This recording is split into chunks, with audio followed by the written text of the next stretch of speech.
Kita nyo to. Kung makita ito ng mga bashers ko, mag-react sila. Bakit ko to, pinutol? Tingnan nyo. Alam nyo, ang mga tanim ko ito ay considered all of them as my friends. Tulad ng ginawa ni Francis of Assisi. He called animals and plants as his friends. Kasi kasama ko to araw-araw. Pero sa ganitong kaso, tingnan nyo, nasisira yung kanyang udlot. Sabihin nyo naman, bakit ko pinutol? Kasi, kaya nga, sabi ko sa inyo, huwag kayong husga kaagad. Because rash judgment leads you to a wrong findings. Bakit? Kasi ang nangyari dito sa ating lubi na napakalaki, kasi ito ang pang-exhibit ko sana, kasi malaki itong niyog. At sabihin naman nila na mahapdusan daw, hapdi ba? Totoo naman yun pag kunin yung mga dahon. Pero sa case natin, pakita motors dito. Ito karlan ha. Kung mayroon kayong mga karlan doon sa inyo, marami kong karlan dito. May avocado nga doon sa likod at saka jackfruit. Ang taba, di ba? Bakit? Kasi ang nangyari ito ay may buho pala. Pakita motors. May buho. So what am I doing now? I am now saving this coconut. Paano? Dito natin tigbaso na to dire para yung kanyang ubod or udlot mubalik sa dako. Kita nyo mga basers? Oh. Yan. Nasira na yung ubod. Tingnan natin kung madapat og save. Kasi inatake ng mananap. Paghayaan natin to, di ito i-save, lalo itong masisira. Lahat namang bagay, dapat susubukan natin. So, sabi nyo, sayang, totoo yun. Pero sabi ko nga, ting-ulan kasi. Pag ting-ulan, ito, nabubuho rin Di adipuntos. Situra yung kasama ko. Kita mo, tors. Kasi, pag hindi natin ganituhin, lalo itong walang kwinta, walang saysay. Sayang nga kasi malaki na. Ito ubo to. Ganyan. Ito ang kasanayan namin. Kaya nga, kayo, pag wala kayong tanim, huwag na kayong mag-comments dyan. Bakit? Kasi di nyo alam.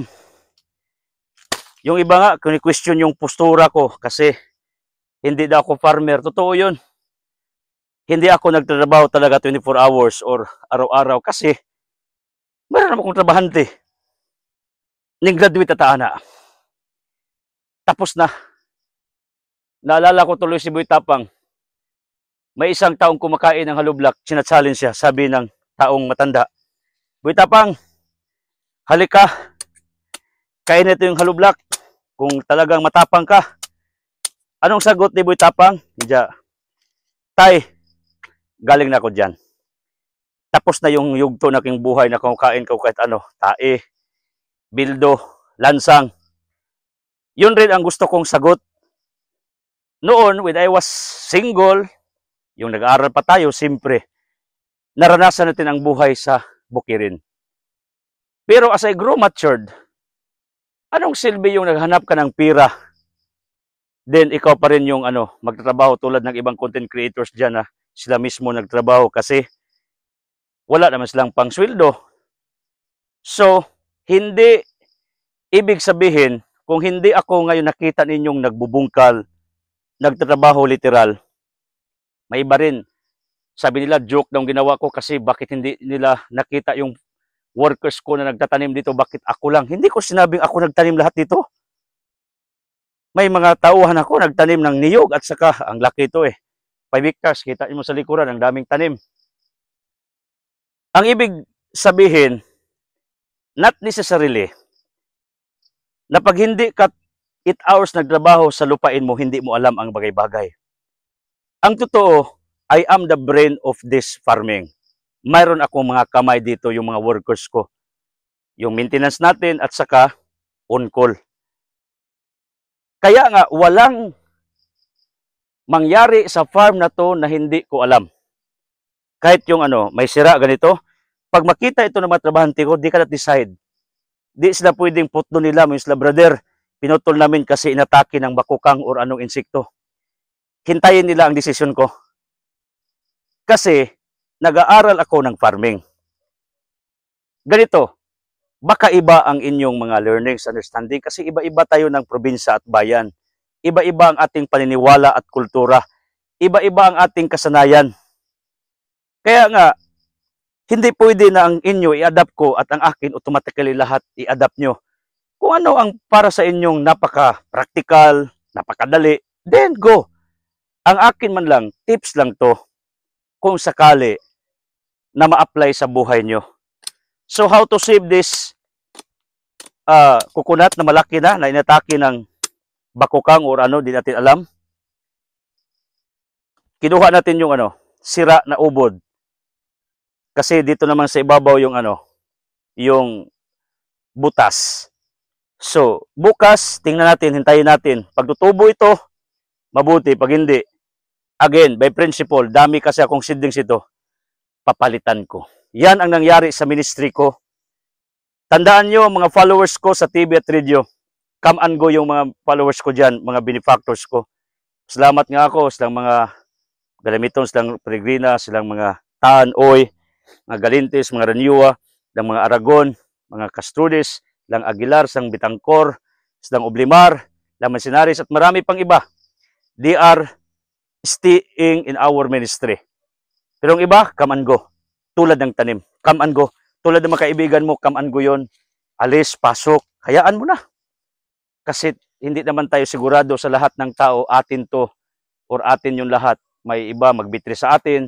Hindi na tayo sigurado sa ating mga tanim dito if it will prosper, it will grow or not.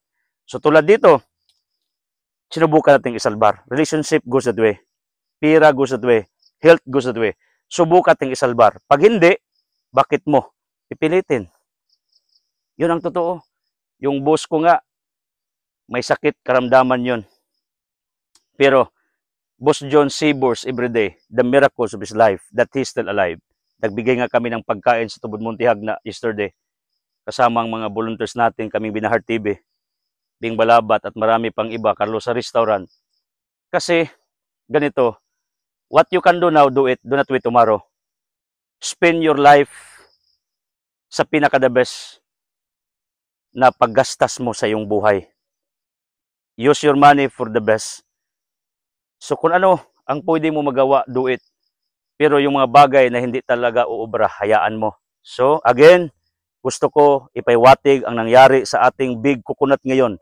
Malapit itong mabunga, kaya naglingkod naman itong ilanan, ebidensya na malapit na itong mamunga, magputot, kanilingkod na. Pero di atin inasahan, ito'y nagkasakit, inatake. Buhay nga natin, ang lakas natin ngayon, bukas di natin alam. Nanghina tayo, nasasaktan tayo, nagkasakit tayo. Tanim at tao, walang kaibahan, maniwala kayo. Sakit or very disappointing to know that this is now a big coconut supposed to be. Soonest will bear fruits. Pero sa isip ko, hayaan mo na. Okay? God bless.